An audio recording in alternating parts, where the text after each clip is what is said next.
Rusisë më së pari është që të njihen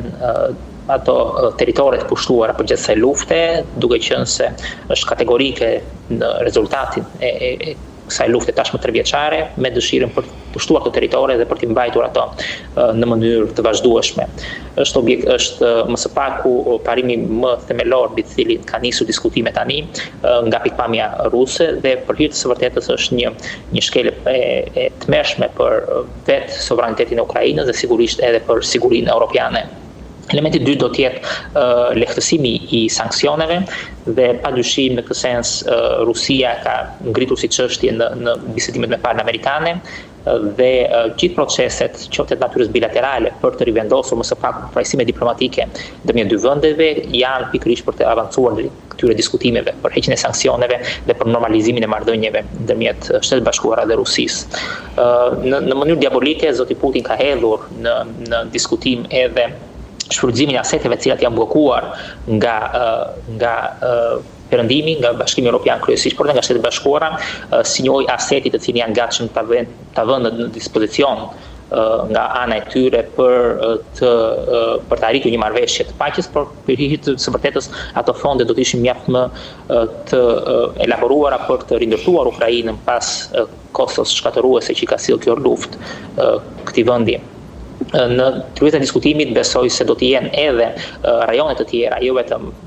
Europa lindore dhe Ukraina, por do jenë edhe rajone të tjera si pjesë diskutimit dhe mendoj se ka një strategji zoti Putin në këtë aspekt, duke qenë se ka përfshirë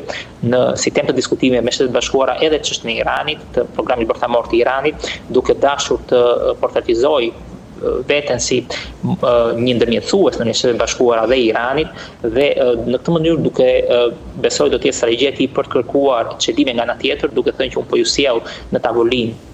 një lloj benefiti ekstra për Shtetet Bashkuara për të adresuar çështjen e Iranit, një çështje problematike dhe mjaft e rëndësishme për politikën jashtme amerikane dhe nga ana tjetër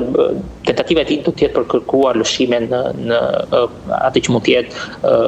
marrëveshja e paqes me Ukrainën dhe është një strategji diabolike nga pikpamja e Rusisë dhe e cila duhet refuzuar Shtetet Bashkuara së pari,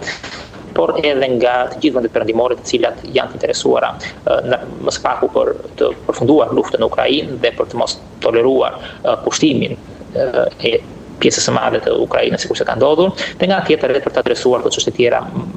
rajonale ose edhe kërcënime globale që mund t'i përfaqësojnë vende të tjera sikur se në këtë rast është Irani. Le të mbetemi te një pikë shumë e rëndësishme e diskutimeve që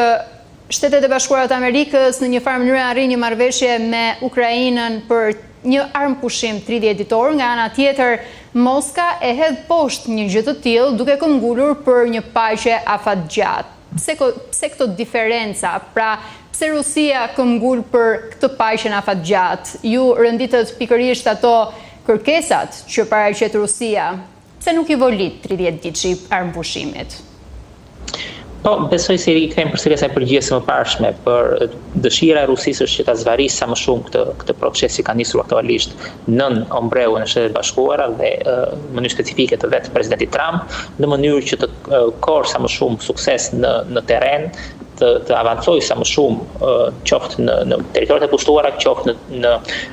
largimin e forcave të Ukrainës nga territoret e Federatës Ruse, në mënyrë që pastaj të ketë një dorë mjaft më të fuqishme negocimit në tavolinën e dialogut për paqen dhe të ketë edhe mjaft kushte më të favorshme në raport me ato që janë objektivat e saj kundrejt Ukrainës dhe jo vetëm kundrejt NATO-s, kundrejt gjithë arkitekturës së sigurisë dhe aktorëve të sigurisë që do të jenë përfshirë në këto diskutime. Në retorikën e fundit të Shteteve të Bashkuara, topi është në fushën e Rusisë dhe me sanksionet e paralajmëruara amerikane në Rusi, nëse nuk pranohet armpushimi, çfarë mesazhesh po përcjell Trump? Tregon një shenjë pendese për mënyrën se si u trajtua Zelenski në Shtëpinë e Bardhë? Po, mendoj se zoti Trump ka pasur një objektiv të qartë që në krye të herës dhe ka qenë transparent për hir të së vërtetës për politikën që do të ndiqte administrata e tij dhe për objektivat që dëshiron të arrijë. Nga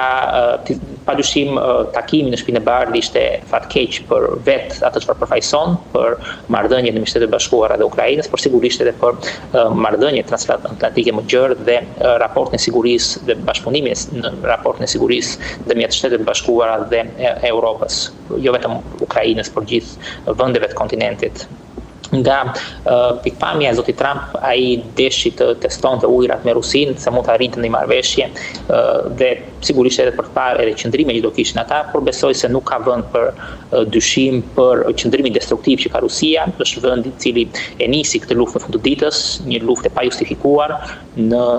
kundrejt një vendi fqinj dhe kundrejt një vendi ndaj cilit kishte dhënë garanci sigurisë më herët, kështu që nuk është për të surprizuar qëndrimi i Kremlinit zyrtar, i zotit Putin specifikisht, por edhe i gjithë atyre aktorëve brenda politikës ruse, të cilët e kanë shtyrë këtë luftë, kanë dashur të pushtojnë sa më shumë territor të Ukrainës dhe të coptojnë ose më së paku të shkatërrojnë plotësisht edhe sovranitetin e Ukrainës dhe në